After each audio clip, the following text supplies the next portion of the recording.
তৈরির 5 মাসের মধ্যে ভেঙে যায় কজওয়ে। 5 বছর ধরে ভাঙা অবস্থায় পড়ে কজওয়ে। ঝাড়গ্রামে ভাঙাচোরা ডুলুং নদীর উপর কজওয়ে, সাঁকরাইলের বনপুরায় ভাঙাচোরা কজওয়ে, যে ছবি আপনারা দেখছেন। কোটি টাকায় তৈরি করা হয় এই কজওয়ে। নিম্নমানের সামগ্রী দিয়ে কজওয়ে তৈরির অভিযোগ, ঠিকাদারের বিরুদ্ধে দুর্নীতির অভিযোগ। দীর্ঘদিন কজওয়ে বন্ধ থাকায় সমস্যা এলাকাবাসী। ভাঙা কজওয়ে নিয়ে শুরু রাজনৈতিক তরজাও। কথা বলবো, আমাদের প্রতিনিধি রাজু রয়েছেন সঙ্গে। রাজু, দীর্ঘদিন ধরে এই কজওয়ে বন্ধ এবং ফি বছর বর্ষায় আমরা ডুলুং নদীকে কার্যত ফুঁসতে দেখি। ভাঙা কজওয়ে সারানোর কোনো কাজ কি শুরু হলো আদৌ?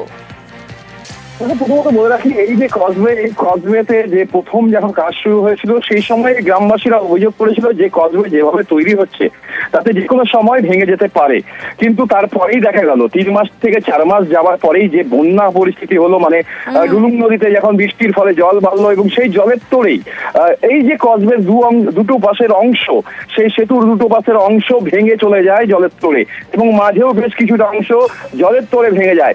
যেখানে মানুষ অভিযোগ করছেন যে কজওয়ে নির্মাণের সময় যে সামগ্রী দেওয়া হয়েছিল সেই সামগ্রী নিম্নমানের ছিল, যার ফলেই এই ধরনের ঘটনা ঘটেছে। এবং এরপরেই অনেক দিন গড়িয়েছে, প্রশাসনকে জানানো হয়েছিল, জেলার আধিকারিকদেরকে জানানো হয়েছিল। সেক্ষেত্রে এই কজওয়ে নির্মাণের যে মানে গাইডলাইন ছিল, সেই গাইডলাইনে হয়তো বাইরেই কাজ করা হয়েছে, যেটা অভিযোগ করছেন গ্রামবাসীরা। ইতিমধ্যে ব্লকের যে সমস্ত আধিকারিকরা রয়েছেন তারা জানিয়েছেন এই কজওয়ের জন্য জেলা পরিষদ থেকে সার্ভে হয়েছে এবং শীঘ্রই হবে। কিন্তু 5 বছর কেটে গেছে, কবে এই সেতু পুনরায় নির্মাণ হবে এবং মানুষের যে যাতায়াতের যে সমস্যা, সেই সমস্যা কবে মিটবে? কারণ মানুষ যেখানে ঘুরপথে প্রায় 20 কিলোমিটার ঘুরপথে ব্লক বা স্কুলে, দেখা যাক সাধারণ মানুষের সমস্যা কবে মিটবে। স্থানীয় প্রশাসনকে জানানো সত্ত্বেও কোনো স্টেপ নেয়নি।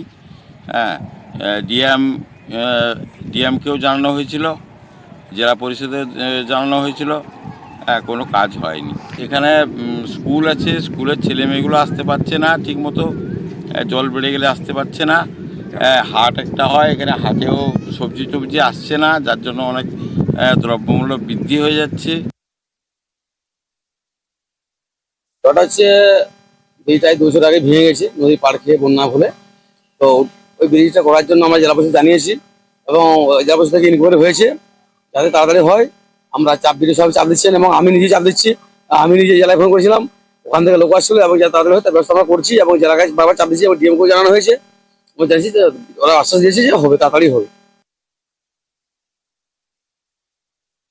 ডিএম অফিস থেকে এখানে আসবে একটা ডেট করে বিডিও সাহেবকে, তখন বিডিও সাহেব ওই ঠিকাদারকে দিয়ে প্লাস্টার করে দিয়েছে, কারণ জায়গাগুলো ফেটে গিয়েছিল আর কি।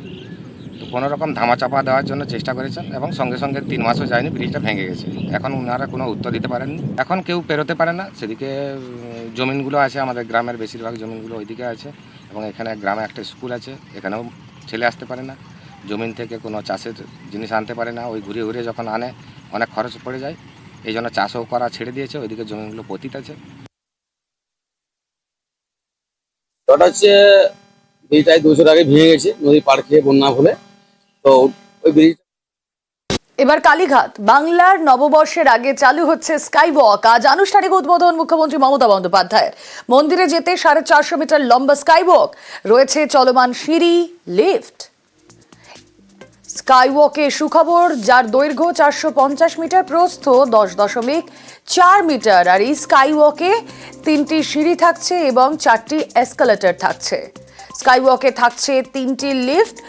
কালীঘাটে এই স্কাই ওয়াক, কালীঘাট মন্দিরের পর্যন্ত এই স্কাই ওয়াক, স্কাই ওয়াকের 5 জায়গা কালীঘাট মন্দিরের আদলে তৈরি। এর আগে আমরা দক্ষিণেশ্বরের ছবি দেখেছি, দক্ষিণেশ্বরের স্কাই ওয়াক, আর এবার কালীঘাটে স্কাই ওয়াক।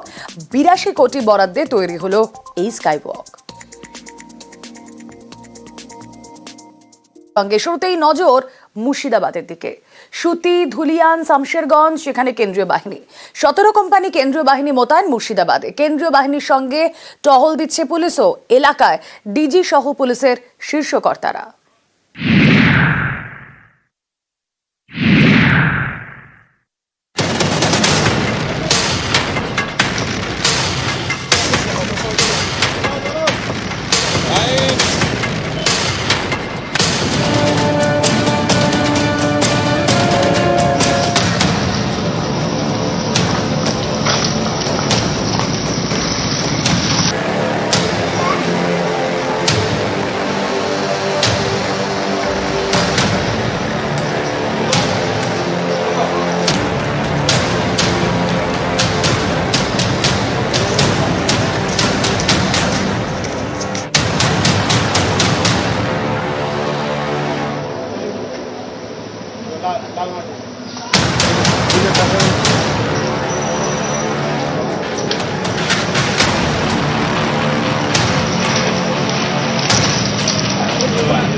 सूती और शमशेरगंज में हम लोगों ने अपने ट्रूप्स मोबिलाइज किए। हमारी 9 कंपनियां डिप्लॉयड हैं। पुलिस और प्रशासन के साथ पूरा सामंजस्य और तालमेल के साथ हम काम कर रहे हैं और हम सभी का ये प्रयास है शांति व्यवस्था जल्द से जल्द बहाल हो सके। लोग भयभीत हैं और हम उनके भय को दूर करने की कोशिश कर रहे हैं और हम ये उम्मीद करते हैं कि हम सभी के सम्मिलित प्रयास से ये स्थिति जल्द ही हम लोग नॉर्मल सी रिस्टोर कर लेंगे।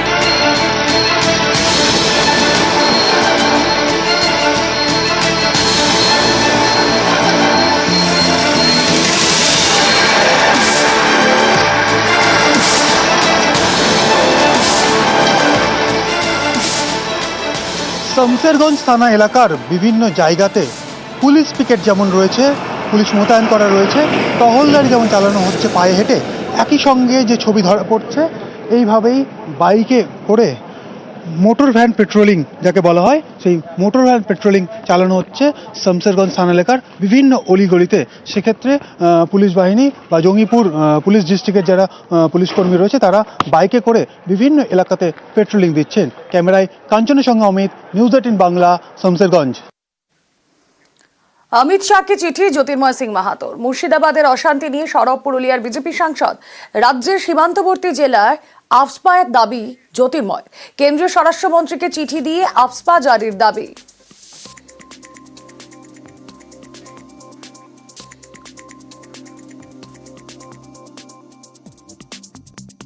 দিল্লি ছাড়া পশ্চিমবাংলাকে বাঁচানো যাবে না।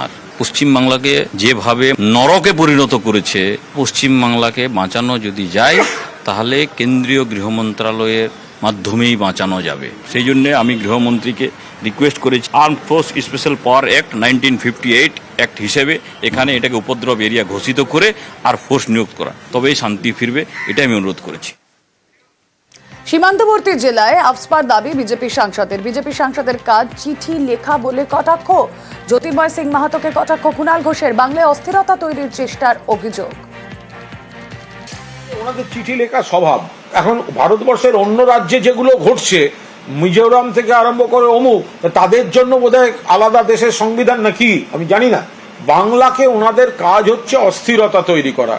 তারা বিষ ঢালবেন, তারা আগুন লাগাবার উপায় করে দেবেন, তো তারাই আবার চিঠি লিখবেন। তাদের এই চিঠি, এই রাজনীতিটা করার জন্যই তো চক্রান্ত করে মুর্শিদাবাদটা করা হচ্ছে। বিজেপির পেজে অশান্তির ছবি পোস্ট। গুজব রুখতে পাল্টা সোশ্যাল মিডিয়ায় বার্তা পুলিশের। বিজেপির পেজে ভুল ছবি পোস্ট বলে দাবি পুলিশের। ভিন রাজ্যের ছবি ব্যবহার করে উস্কানি বলে দাবি। জায়গার নাম উল্লেখ, ঘটনা উল্লেখ করে পাল্টা পোস্ট পুলিশের। এবং এই গোটা বিষয় নিয়ে সরব হয়েছেন তৃণমূল নেতা কুণাল ঘোষ। যারা উস্কানিমূলক কথা বলছেন, যারা এই ভুল মিথ্যা ছবি পোস্ট করছেন, অন্য রাজ্যের ছবি, অন্য ঘটনার ছবি মুর্শিদাবাদ বলে পোস্ট করছেন, পুলিশের উচিত অবিলম্বে তাদের বিরুদ্ধে ব্যবস্থা শুরু করা। না হলে আজকে সোশ্যাল মিডিয়ার যুগে এইভাবেই লোককে ভুল বোঝানো চলবে। লোকের আবেগ আহত হবে, কেউ কেউ বিপদগামী আচরণ করতে পারেন। ফলে যারা উস্কানি দিচ্ছেন এবং যারা মিথ্যা ছবি ছাড়ছেন, অবিলম্বে তাদের বিরুদ্ধে আইনি ব্যবস্থা শুরু হওয়া উচিত।